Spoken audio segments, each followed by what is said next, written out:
de ahí, pues hay unas partes del cuerpo en la cual el sistema nervioso se compone. Por ejemplo, está el encéfalo y la médula espinal y también los nervios, que es el sistema nervioso periférico.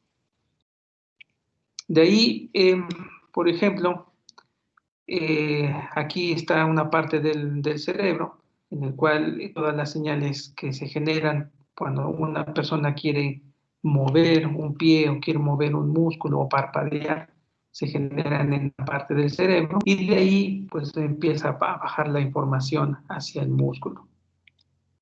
Pero de ahí se generan algunas enfermedades, por ejemplo los meninges. Esos meninges son cuando tenemos un daño en la parte del cerebro y entonces es cuando se empiezan a generar enfermedades. Por ejemplo, en este caso pueden ser motrices o pueden ser faciales. Por ejemplo, la función del cerebelo lo que hace es que va a contribuir a que los movimientos sean uniformes y coordinados. Entonces, en el cerebelo es una parte importante de nuestro cuerpo y pues va a mandar a la información y para que nosotros tengamos equilibrio. También, por ejemplo, está la cola de caballo. Esa es la parte baja de la cintura. Y en la columna vertebral, pues ahí bajan los principales nervios, en la médula espinal, y después va a ir hacia el nervio ciático. De ahí del nervio ciático son los nervios que van a conectar a lo que es nuestros pies, los dedos de los pies, y si nosotros tenemos alguna enfermedad, alguna lesión en la médula espinal, lo que está sucediendo es que ya no va a haber conexión entre los nervios que van del cerebro hacia los pies. Y es el problema de que las personas, pues cuando tienen una lesión en la columna vertebral, pues ya no pueden caminar. Entonces aquí en la otra figura, pues está esa parte, ¿no? Bien.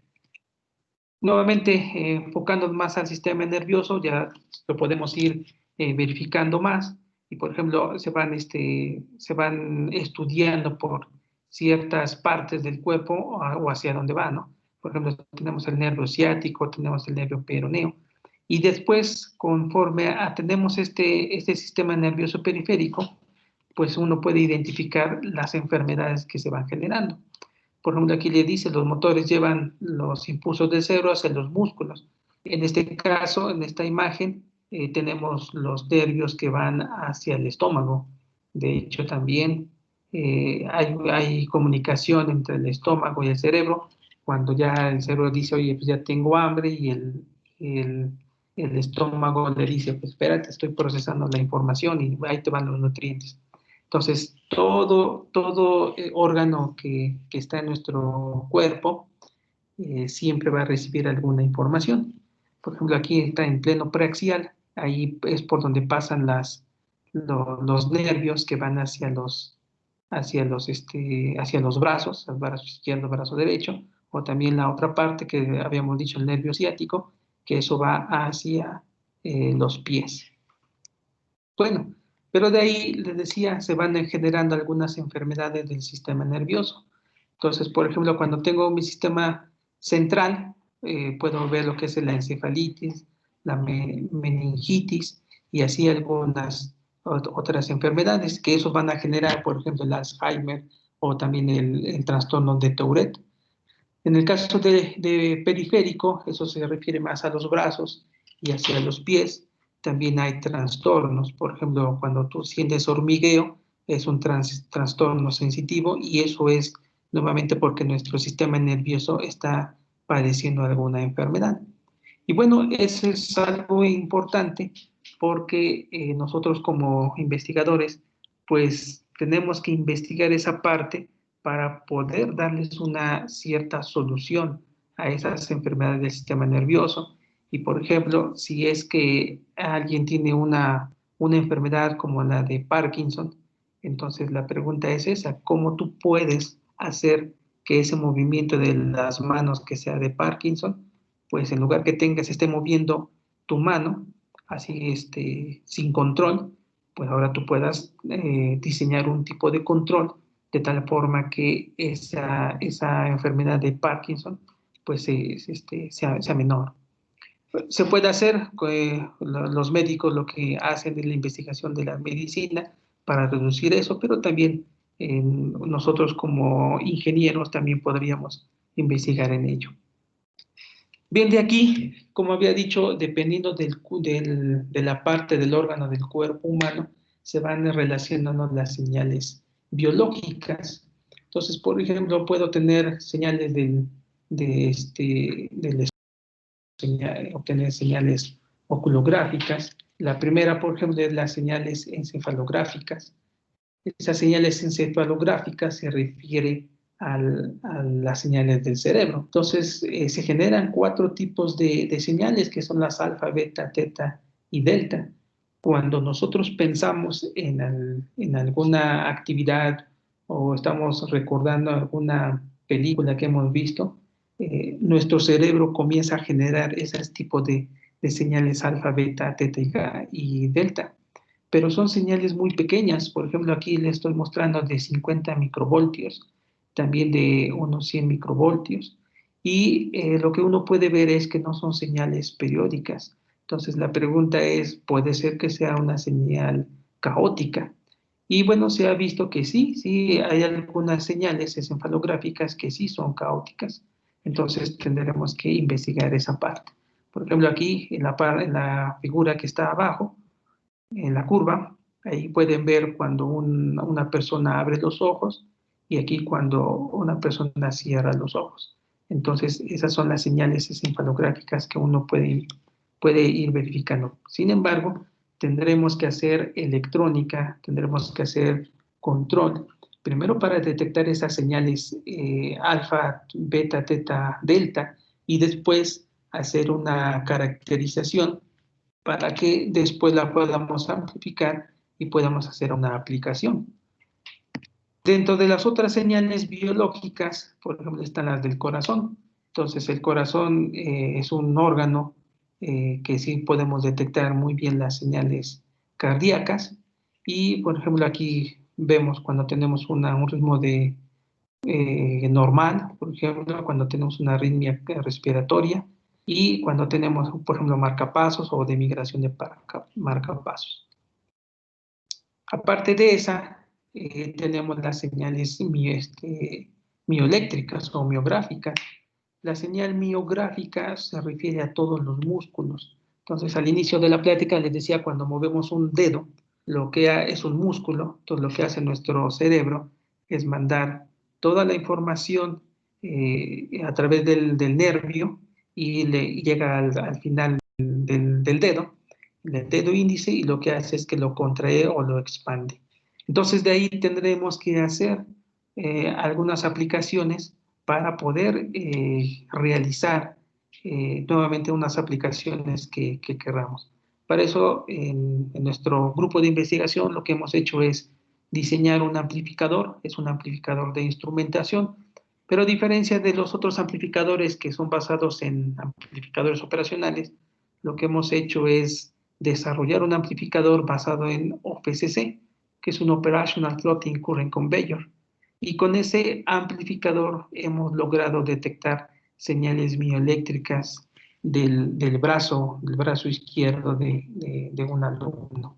Bueno, en realidad ese amplificador se ha usado para obtener un banco de señales del brazo izquierdo de 50 alumnos. Ahorita te voy a explicar para qué podría servir eso. Por ejemplo, también tengo otras señales que pueden ser las oculográficas. Eso se refiere cuando tú mueves el ojo.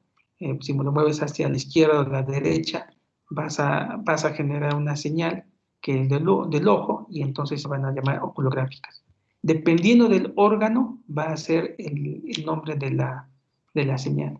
Bueno, ¿y para qué hay que hacer todo esto? Pues hay muchos tópicos de investigación en detectar estas señales biológicas, entenderlas, ver si es caótica o no es caótica, cómo caracterizarlas para hacer unas aplicaciones. La primera aplicación es el desarrollo de interfaces hombre-máquina. Entonces, ahí es algo importante porque hay personas que no tienen brazos, podrían hacer una prótesis, por ejemplo, aquí como les dice, desarrollo de prótesis, por ejemplo, hacer un exoesqueleto, también que sean controlados por las señales mioeléctricas, pero también puede haber otros tópicos de investigación, como la predicción de señales biológicas para diagnóstico y control. Entonces, supongamos que una persona que tiene una arritmia, entonces el corazón está funcionando bien, está latiendo en forma normal, pero cuando ya empieza a salirse de su latido normal, entonces debe haber un sistema electrónico que le dice, oye, te estás saliendo, te estás yendo hacia otro lado, y entonces esa es una predicción, o sea, le estoy prediciendo que se va a ir hacia otro lado. Entonces ahí es meter un control de tal forma que el corazón nuevamente vuelva a su estado normal. Eso es lo que hace un marcapasos. Por ejemplo, el marcapasos le va diciendo, en este punto, en este punto, en este punto, o sea, lo va controlando un poquito el corazón. También, por ejemplo, puede haber desarrollo de instrumental electrónico de medición de primer diagnóstico, lo que es la auscultación, o también algo importante es la estimulación electrónica de los órganos biológicos. Por ejemplo, en los laboratorios de biología, frecuentemente lo que hacen es que tienen unas ratas de laboratorio y le van cortando los nervios. Y bueno, luego la pregunta es, ¿qué nervio es el que controlaba el movimiento de la patita de la rata? Bueno, ahí luego se necesitan un estimulador, un estimulador del órgano biológico para que ellos puedan investigar qué tanto de señal de corriente necesitaba ese órgano para mover ese pie como antes lo hacía cuando no estaba cortado el nervio. Entonces a esa parte se le va a llamar, y por ejemplo otro es el ojo chip, que son temas de investigación que pues hasta la fecha nadie ha logrado realizar un ojo biónico, por ejemplo. De aquí les hablaba del amplificador, el amplificador de instrumentación que se ha desarrollado, y en ese amplificador de instrumentación lo que hemos logrado detectar son las señales bioeléctricas del brazo izquierdo. Y por ejemplo aquí están viendo en la primera imagen cuando abre la mano o cierra la mano. Y entonces la señal mioeléctrica, como se observa, también puedes tú mover solamente dos dedos, los que están aquí flexionados, y también puede haber una señal mioeléctrica, o también el otro par de dedos, se lo puedes mover y te va a dar otra señal mioeléctrica diferente. O cuando tú mueves el dedo del índice. Entonces aquí tenemos 4 movimientos. De esos 4 movimientos, lo que se ha hecho es que hemos generado un banco de señales mioeléctricas de 50 usuarios.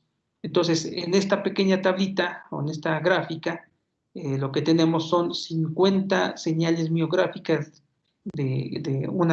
cada una para cada usuario de la mano cerrada, pero también tenemos otras 50 que son para este movimiento, otras 50 para el siguiente movimiento, y las últimas 50 para el movimiento pulgar. La pregunta que sigue es cómo saber, cómo realizar un clasificador de señales mioeléctricas de tal forma que cuando tú venga una señal mioeléctrica diferente, cómo saber el clasificador que hiciste el primer movimiento, el segundo movimiento o el tercero o cuarto movimiento. Entonces, la idea es un ejemplo en el cual aquí tengo las clases. Tengo una clase de mano cerrada, tengo una clase de movimiento de índice y de movimiento de dedo pulgar. Entonces, cuando viene la siguiente movimiento, el clasificador tiene que decidir si fue este movimiento, fue el que está en medio o el que está a la derecha. Y bueno, ¿y eso para qué? Porque posiblemente más adelante uno pueda desarrollar lo que es una prótesis, y si ya sabemos detectar la señal mioeléctrica y ya sabemos hacer la clasificación, entonces podremos hacer una prótesis que al menos pueda hacer esos movimientos que son los 4. Bueno, basado en esta parte de las señales biológicas que nos interesa. En nuestro grupo de trabajo hemos desarrollado dos interfaces hombre-máquina. La primera se parece a un sistema Emotiv. En el sistema Emotiv que se vende en el mercado cuesta unos, si no me recuerdo, unos $500. Lo que hace esta diadema Emotiv es censar las señales alfa, teta, gamma, delta del cerebro. Y a través de ese censado, pues ejecuta una aplicación. Nosotros lo que hicimos fue seguir un poquito esta idea.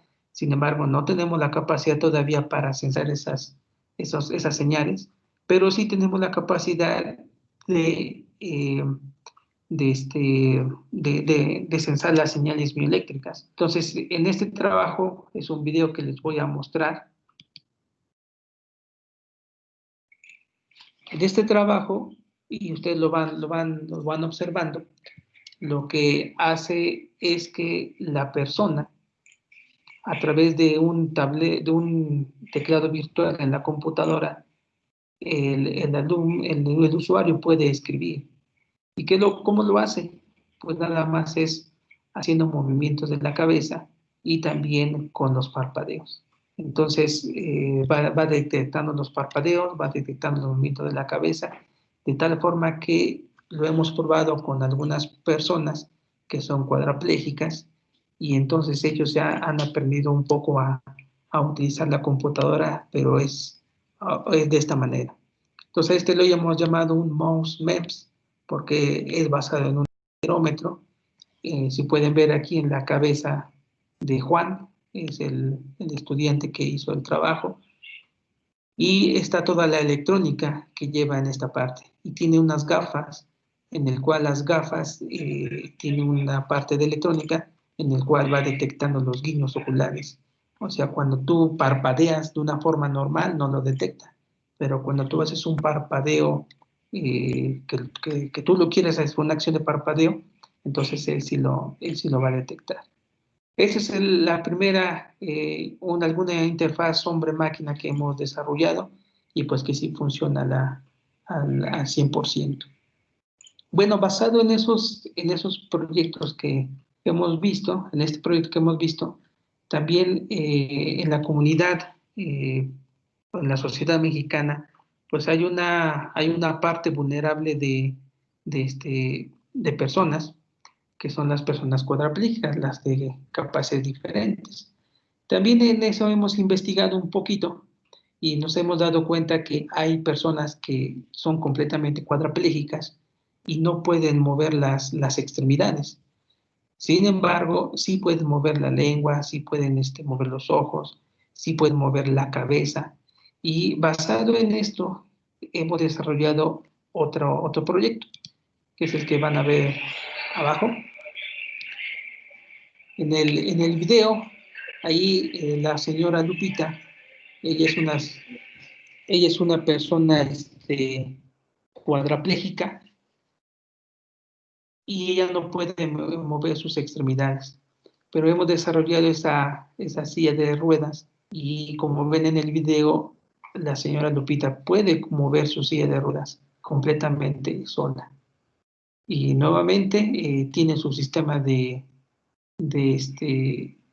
protección. Como ven, estos son unos sensores de proximidad, de tal forma que si la señora le dice a la silla de ruedas, acércate a la pared, si detecta esa pared, pues ya no va a seguir la instrucción. Ahorita en un momento van a ver cómo es que la señora da una vuelta.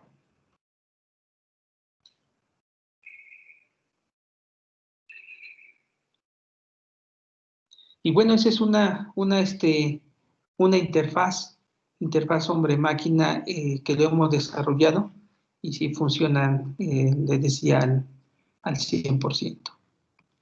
Bien, pero de aquí viene la otra, porque la plática es sobre la predicción de las señales biológicas caóticas. Entonces, ¿cómo debemos de predecir esas señales biológicas para hacer algunas aplicaciones como las que hemos visto.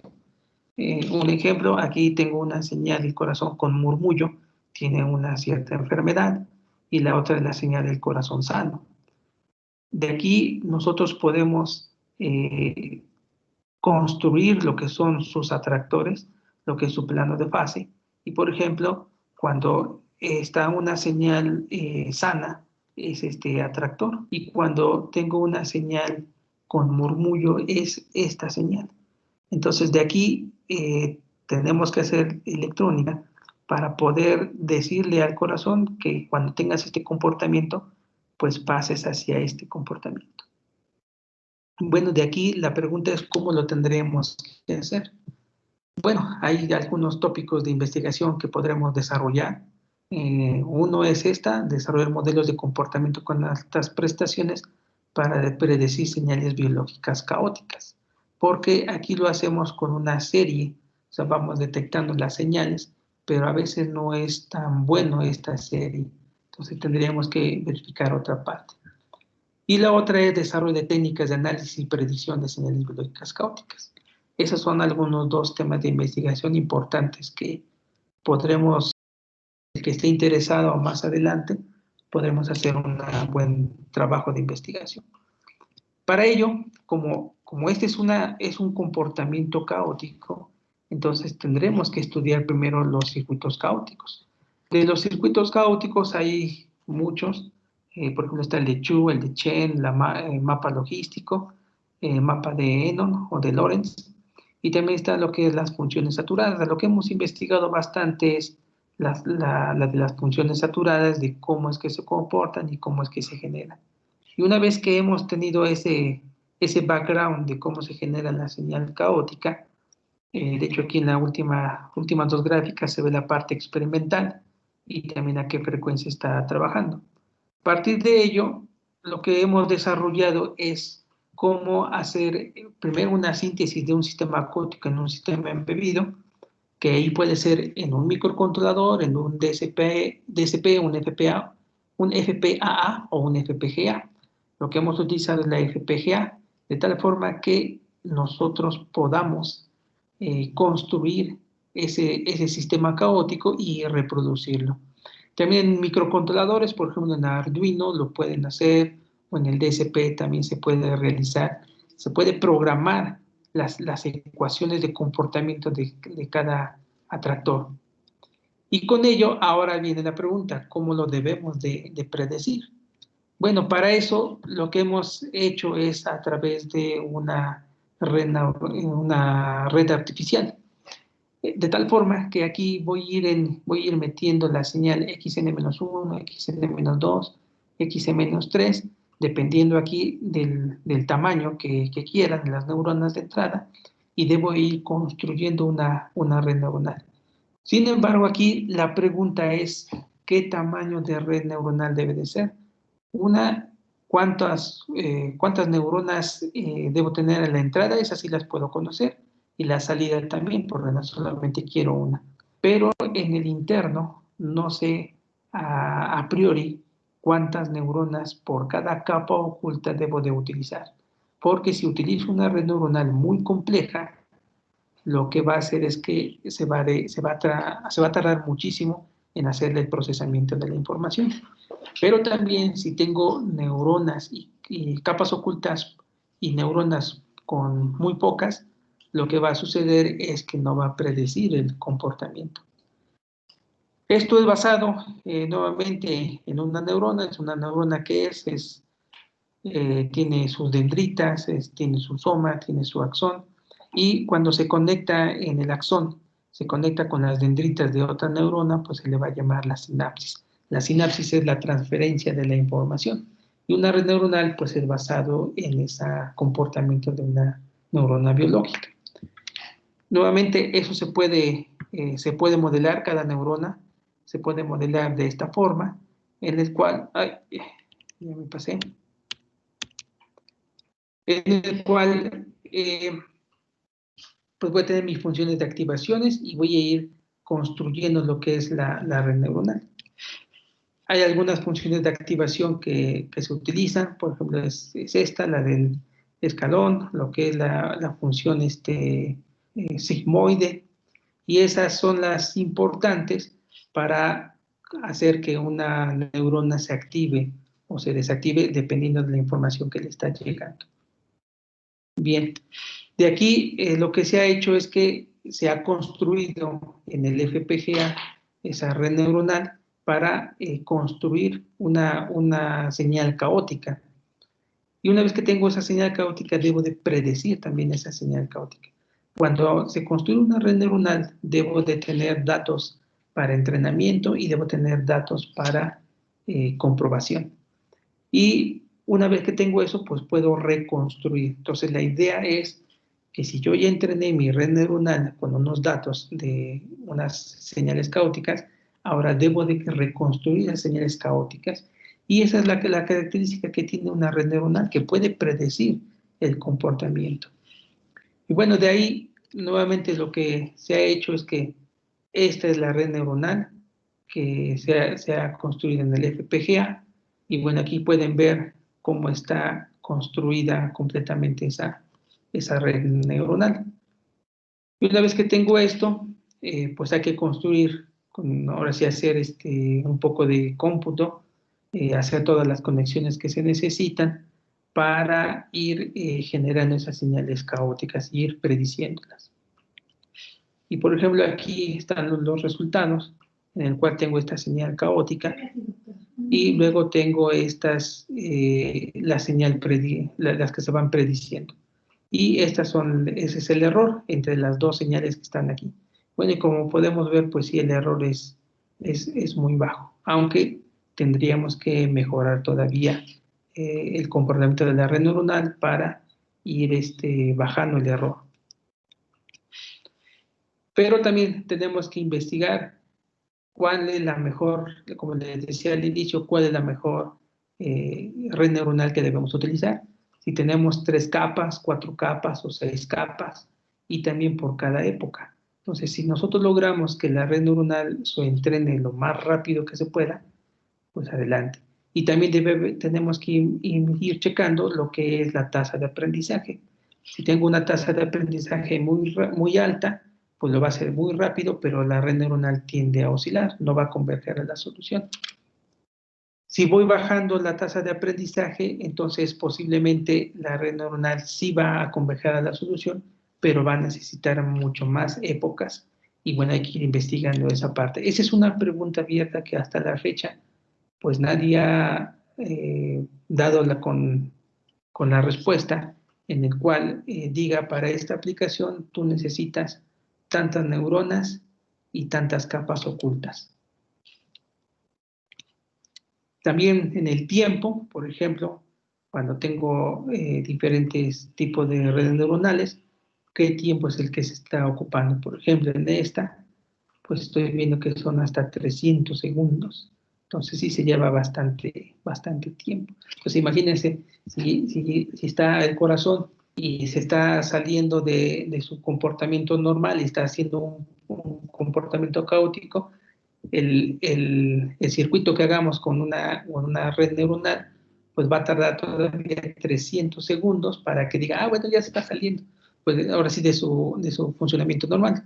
Cuando pase eso, pues el paciente quizás hasta ya se murió. Y bueno, lo mismo, si le vamos cambiando las tasas de aprendizaje, pues entonces, ¿cómo va a ser el comportamiento? Nuevamente, para cada red neuronal tenemos que ir calculando lo que es el error cuadrático medio, tanto para una red neuronal de 6 capas, 4 capas y 3 capas. Y hasta ahí es esta plática. Eso es algo, son informaciones igual que como he explicado. Y bueno, trabajos futuros que tenemos. Tenemos que mejorar todavía en una red neuronal artificial y con el objetivo de mejorar el tiempo de predicción y reducir los tiempos de costo. En este trabajo no se ha explotado el paralelismo del FPGA, todavía se tiene una programación serial, entonces ahí falta cómo tenemos que mejorar esa parte. También, por ejemplo, lo que sí hemos hecho de los bancos de datos de series de tiempo de señales biológicas, sí tenemos, les decía, ese banco de las señales bioeléctricas del cuerpo, perdón, del brazo izquierdo, y ahí pues hay que desarrollar las interfaces hombre-máquina. En esa parte sí estamos trabajando en desarrollar ese clasificador. Todavía no tenemos avances sobresalientes, pero sí estamos en ello, pues para poder desarrollar ese clasificador y al menos nos conformamos con poder identificar bien esos 4 movimientos que les he mostrado. Y eso es con el objetivo de realizar control de prótesis o algún sistema electrónico de rehabilitación, porque eso es algo importante.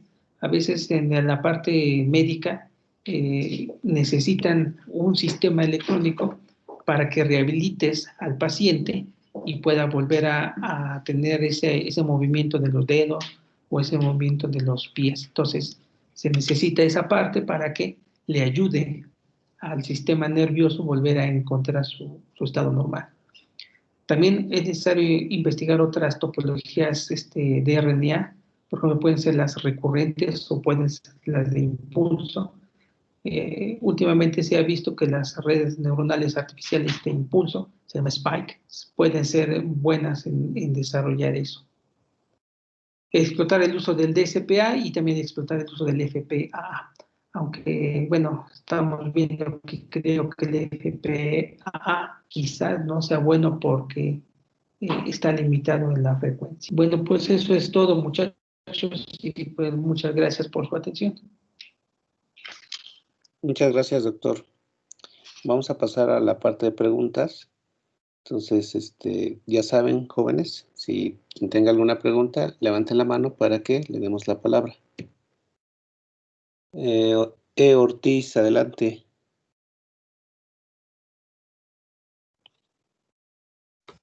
Sí, Doc. Buenas tardes. Soy Emanuel. Tengo 2 dudas con respecto a lo que ha explicado. La primera es, ¿el entrenamiento de la red neuronal artificial lo hacen usando alguna biblioteca o librería específica de inteligencia artificial como TensorFlow o PyTorch? ¿O este entrenamiento de la red neuronal la hacen en la FPGA específicamente? Sí, lo que hacemos es, hemos utilizado lo que es MATLAB, entonces ahí es donde se entrena. Se entrena y una vez que tienes el entrenamiento, los pesos que ya se han obtenido se bajan al FPGA, porque en el FPGA todavía no tiene esa parte de entrenamiento dentro del FPGA. Puedes hacerlo, pero sí se va a llevar más tiempo en entrenarse y después comenzar a predecir. Y no mi sé segunda... si te haga a tu pregunta. Sí, me respondió. Y la segunda pregunta era, cuando usted se refiere a explotar el paralelismo de la FPGA, comentó que el diseño que habían hecho era en serie, ¿verdad? Quiere decir Sí. que la estructura de la red neuronal que ustedes han diseñado en el hardware, las sumas y multiplicaciones de los pesos y el bias, todo eso lo hace de manera secuencial. Así es. Ok. Y así es. Ahí es donde falta todavía investigar un poquito más para que podamos explotar el paralelismo del FPGA y posiblemente ahí sí ya podamos ingresar el entrenamiento dentro de la red neuronal, dentro del FPGA. Pero todavía no hemos hecho esa parte. Ahí falta un trabajo futuro.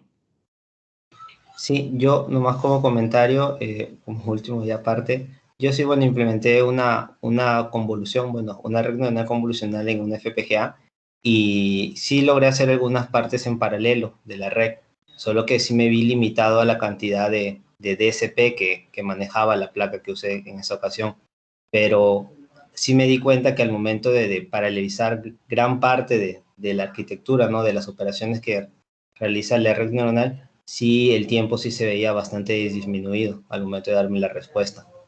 Sí, esos son los compromisos que hay que ir checando. Y sí, efectivamente, eso es lo que tenemos que ver Por eso es que no nos hemos metido un poquito más allá, tenemos que investigarle bien cómo lo podemos explotar y quizás me atrevo a pensar que es mejor entrenar la red neuronal por fuera y una vez que ya tengas los pesos obtenidos, pues ya nomás los baseas en el FPGA y ya cuando ya tú lo utilices en tiempo real, si ya está en paralelo, pues lo va a hacer un poquito más rápido.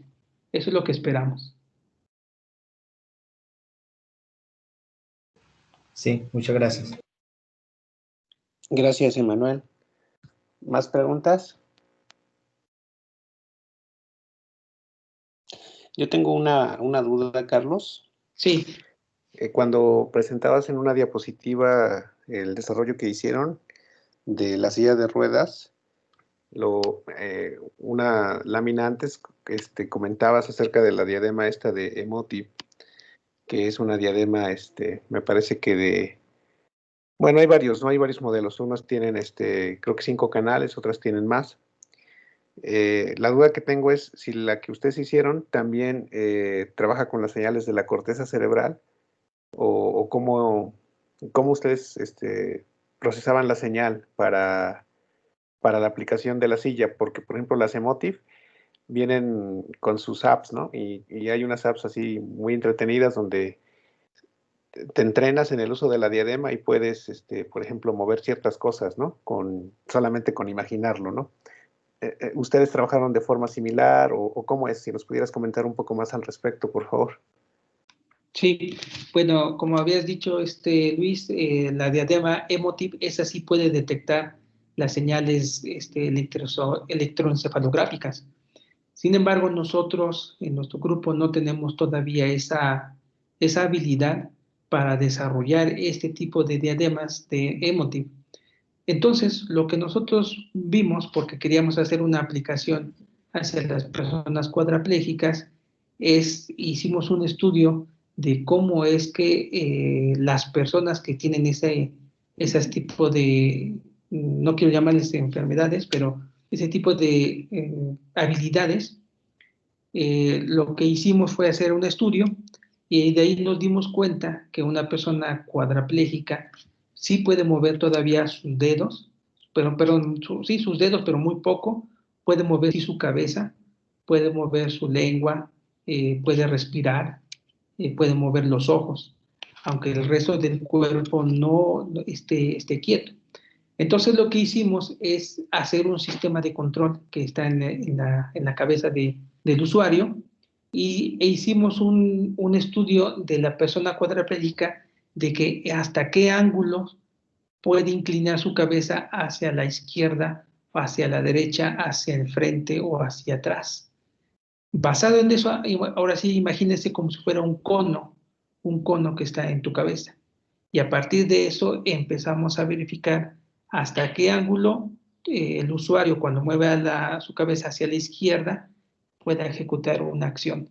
Entonces así lo empezamos a hacer de tal forma que se hizo la programación en un microcontrolador de ese control, pero no estamos detectando señales electroencefalográficas. Estamos tratando de emular ese comportamiento, porque la diadema Emotiv esa sí te detecta las señales electroencefalográficas y luego te las procesa. Y bueno, uno puede decir te puede decir qué es lo que estás pensando. No, en la nuestra está limitada a ello. Pero después de la señal que tengo aquí, de la diadema que se desarrolló, solamente podías mover la cabeza. Y ya con eso, tú ya podías hacer un control en el cual puedes mover, no sé, un juguete, prenderlo, apagarlo. Pero solamente es ahí. Ahora, lo que hicimos fue en los lentes, ahí se les puso unos sensores infrarrojos. Y esos sensores infrarrojos lo que hace es que manda una luz una señal hacia el ojo y rebota y detecta esa señal infrarroja. Cuando tú parpadeas, cuando lo haces de una forma normal, esa señal el parpadeo es muy rápido y entonces el detector no detecta ese parpadeo normal. Pero cuando tú ya haces un guiño que ya es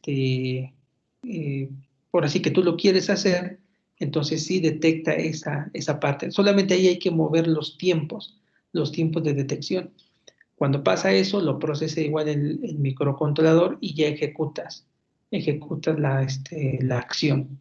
En esta parte, sí utilizamos un transmisor inalámbrico, transmisor de comunicaciones inalámbricas, de tal forma que lo pasa de la señal del movimiento de la cabeza y también de los ojos, el guiño voluntario, entonces lo pasa hacia a la parte de comunicaciones, y en la computadora lo que hemos hecho es solamente conectarle como si fuera un mouse inalámbrico, y bueno, ya con eso puede mover la cabeza.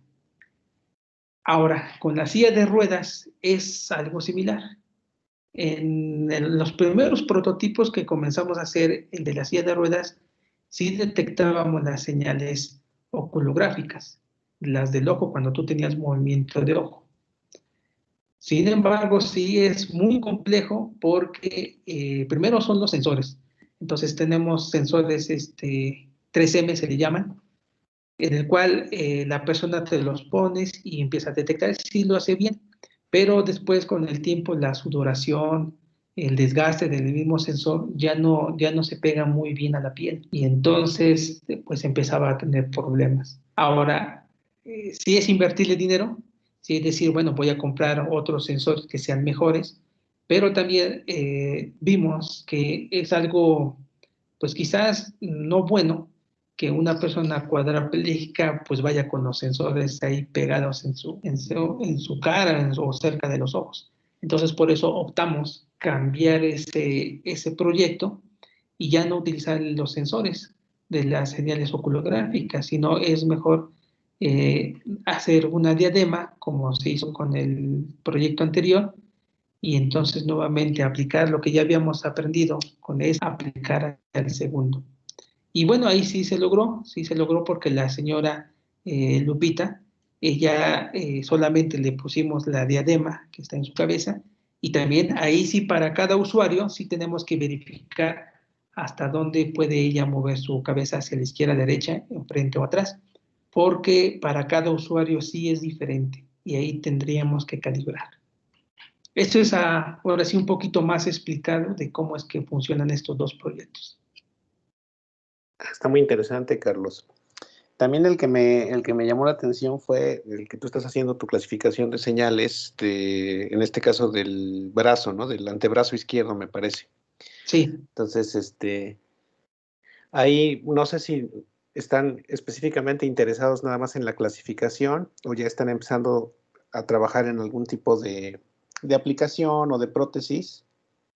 Te lo pregunto porque nosotros tenemos unos sensores inerciales de 6 grados de libertad que, bueno, son para aplicaciones automotrices, pero te dan todos los movimientos rotacionales y también los axiales, ¿no? En X, Y, Z.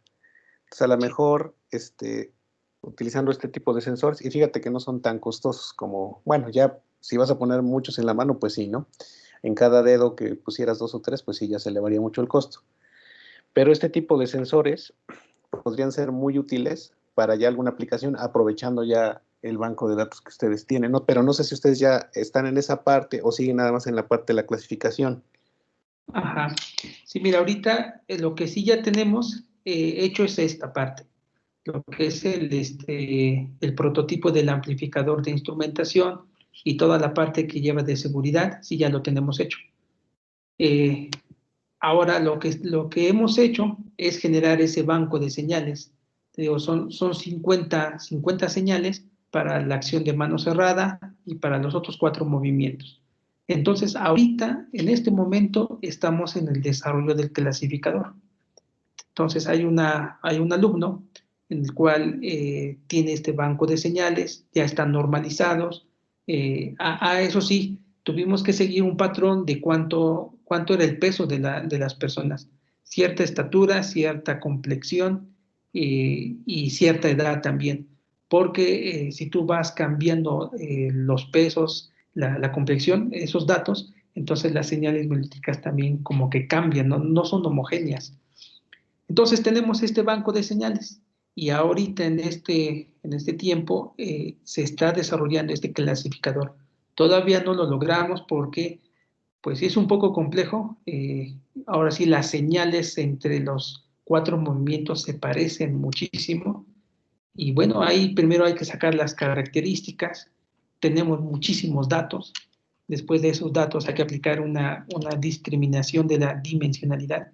Entonces se utiliza, en este caso, PCA. Estamos investigando esa parte, utilizar PCA o LDA para que una vez que ya tengamos esos datos con las características más predominantes, se pueda desarrollar el clasificador.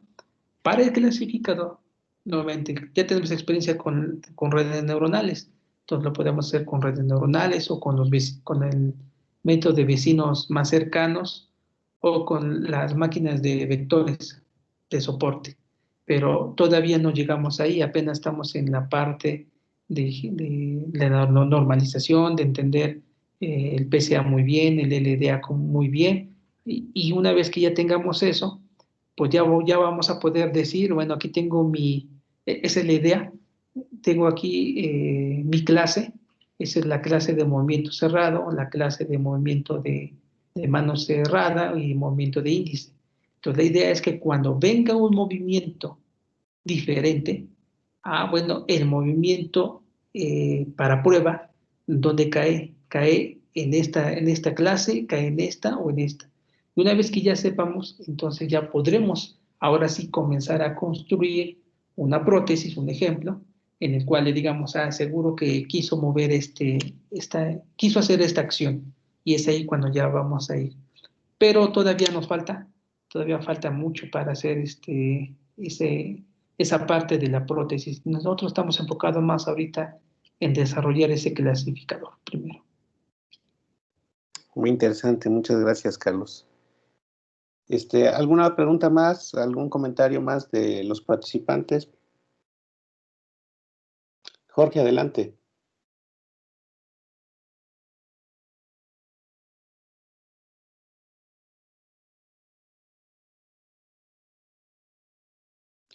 Tienes tu micro apagado, Jorge, no te podemos escuchar. Sí, bueno. Listo, listo. Sí, disculpe. ¿Cuál es la visión que tienen con su trabajo en relación a lo que ya existe en el mundo? Bueno, yo desconozco qué cosas ya existen o si ya existen otro tipo de clasificadores, por ejemplo. Ajá. Bueno, es que sí existen clasificadores, por ejemplo, les decía, con redes neuronales o con máquinas de vector de soporte, sí existen esos, pero también están los bancos de señales. Por ejemplo, hay un banco de señales de Alemania, pero esos bancos de señales son de las personas de allá, de Alemania, que tienen diferente complexión. Entonces, estas señales del banco que tenemos se han generado de las personas del estado de Tlaxcala. Y lo que queremos es desarrollar ese clasificador, pero también ir verificando ahora sí cómo funcionan, cómo podemos mejorar ese clasificador para el banco de señales que nosotros tenemos. Para eso, ese es el objetivo, ¿no? También bueno, el objetivo a largo plazo sí es generar una prótesis, sí es generar a una persona, si solamente le hacemos de la muñeca, pues lo mismo,